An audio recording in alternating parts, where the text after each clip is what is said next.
Was still out the side of his vehicle there, and he goes, well, I'm going to come on up. And Bill told him point blank, do not come up here. You're not welcome. I'm not talking to you. And you go back and tell your bosses that there's not going to be another Waco or Ruby Ridge in this country. And this time you guys, and this is his own words, you stepped on your dick. And he got back in and back down the hill. So he only had about a year. Basically had a timeline to bring Bill in on these trumped up tax evasion charges and bank fraud. We did have a meeting with Congressman and his staff.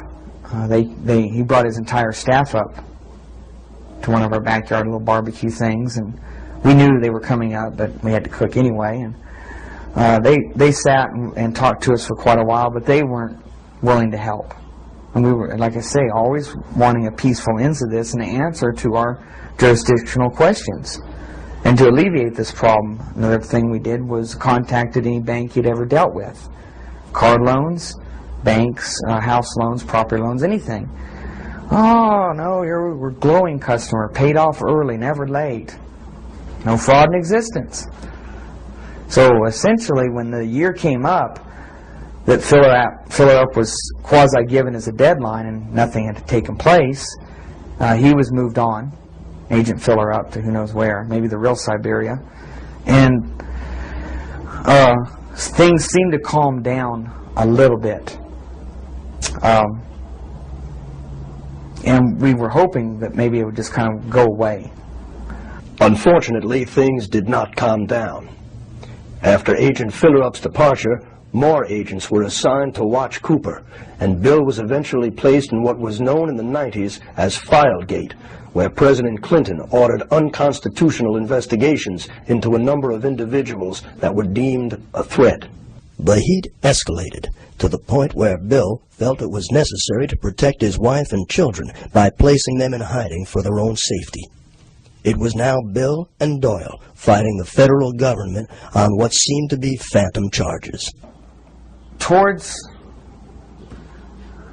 maybe the last 8 months or so of his life, because of events happening around the world and then culminating in 9/11, as far as world-type events, Bill really turned the heat up on the people that would see this country's demise on his broadcast and on his website. And at that point, a person could tell if they had watched the happenings and knew the facts, not just the crap that was put in a paper here and there about Bill or the situation here, and had done their research that now it wasn't a matter of if but when for Bill's demise. In August of 2001, a local doctor by the name of Scott Hamlin had reported to local Eager police that he had been harassed while parked on Bill's Hill by a man who followed him, pulled out a gun, and threatened him in front of his wife and kids. Even though it could not be proven that it was Bill, law enforcement now had a reason for serving a warrant for his arrest. Dr. Hamlin had been going up and playing real petty little games at night and up right next to Bill's property. This particular night, he had his family up there, and they claimed they were just up there to watch the lightning storms. But the problem was Dr. Hamlin would really egg people on. He's a real weasel. And Bill had enough of it and ordered him off the whole area. Just get out of here, I'm calling the cops. Now, if Bill wanted to do harm to him, he would not call the cops, obviously. Bill told me about this the next day, and that was pretty much all that was of it. The first warrant was served on September 11th of 2001, but was postponed. It would not be until November of 2001 when the police would finally make an attempt to raid Cooper. Cooper's broadcasts at this time had already been looking into the federal government's compliance in the events of 9/11. One of the things that makes everybody wonder why Bill's life was snuffed out in 2001 was because in June of that year, Osama bin Laden, who was a relative unknown at that time, Bill had been following the news and found a lot of curiosities and went on the air predicting that there would be a major attack in the United States and that it would be blamed on Osama bin Laden, but he was literally the scapegoat that was being used, not truly behind the attacks. So that, I mean, just a few months before the events of September 11th, and then of course Bill's life cut short shortly thereafter. Supposedly, a CNN reporter found Osama bin Laden, took a television camera crew with him, went into Osama bin Laden's hideout, interviewed him and his top leadership, and he came out and told everybody, within 3 weeks Osama bin Laden is going to attack the United States and Israel. Now, don't you think that's kind of strange, folks? You see, because the largest intelligence apparatus in the world, with the biggest budget in the history of the world, has been looking for Osama bin Laden for years and years and years, and can't find him. Some doofus jerk-off reporter with a camera crew bosses right into his hideout and interviews him. And I'm telling you, be prepared for a major attack. But it won't be Osama bin Laden. It will be those behind the New World Order. I wonder what Osama bin Laden's targets are supposed to be. And if they don't, if this doesn't materialize in the next 2 or 3 weeks, it will eventually materialize, because they haven't succeeded in getting the guns out of the hands of the American people, nor have they succeeded in taking our freedoms away. And so I can tell you with a certainty, they must do something terrible in order to stop this backlash and regain the sympathy of the mass herds of sheeple out there.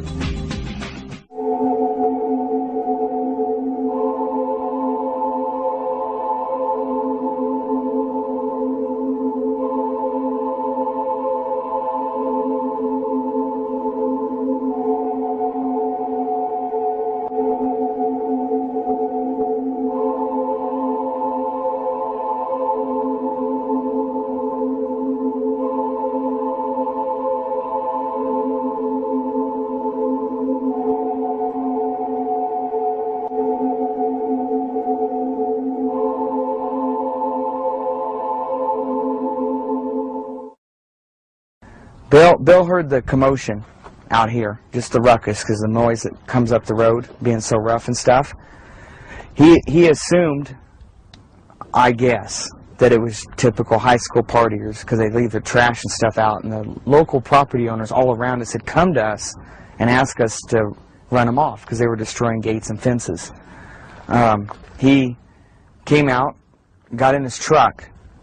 His truck was always parked right out in front of the house there, right past the driveway. He would park just in front of the lawn, always normally face that direction. And he whipped around the cul-de-sac, I would have to assume, because that's what always took place. And he then proceeded down this cul-de-sac here, which is Clearview Circle Drive. He's 96 Clearview Circle Drive. That's on the county register. He came down here, and then at that point, he came down to go to this other end of the street, which is right down there. You can see the sign and the gate. Okay, that's where they parked, and that was real common for the high school children and people making noise and throwing trash around and stuff to do. They would park down there.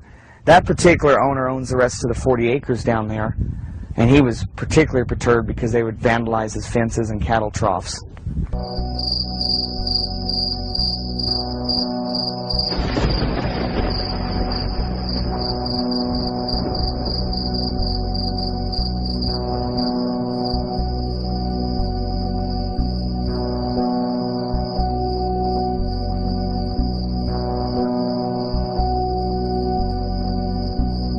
Bill proceeded up this road to this cul-de-sac here where the truck was parked. It was unmarked. No one was in uniforms. They did not identify themselves. That was it. They had said that in their briefings the very next day. They were parked here. They intentionally had a vehicle with an incredibly loud stereo system, and they made a lot of noise themselves, hooting and hollering. Bill came down and told them, this is based on the law enforcement people that told me this, that were involved that night Bill told them if they didn't leave, he was calling the police, and they shunned him on. So he then turned around to go back to his home up there and call the police. Now, at that point, they were here, and he just basically turned right there, just out on this lot a little bit, and went on back. Right here out of this juniper was a spot. I was told by law enforcement officials that the first deputy came out right at Bill's truck, because he was cruising along slow, watching them more than likely in his rearview mirror, me knowing him very well, to make sure they didn't follow him back over there. He came out, and this is the point where Bill knocked him off sheerly with his arm, not ran over anything. That guy basically just landed on his butt because Bill hit the gas. So he made this little curve here, and this is where he stopped. At this point, according to law enforcement officials, from their briefing, and then plus people on site right then, when he stopped, one more person approached the vehicle, but not running. And that's when he did the open hands thing and a sign of, you know, like surrender or whatever.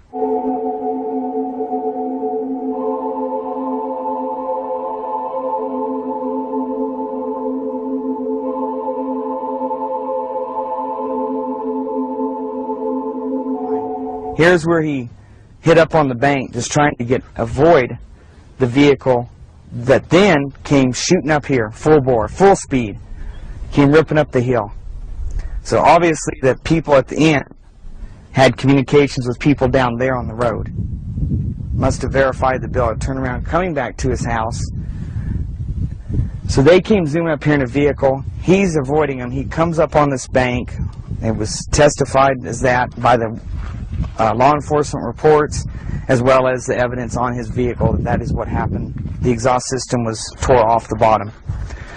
He then proceeded right there past the small elms and the driveway to the front of his yard.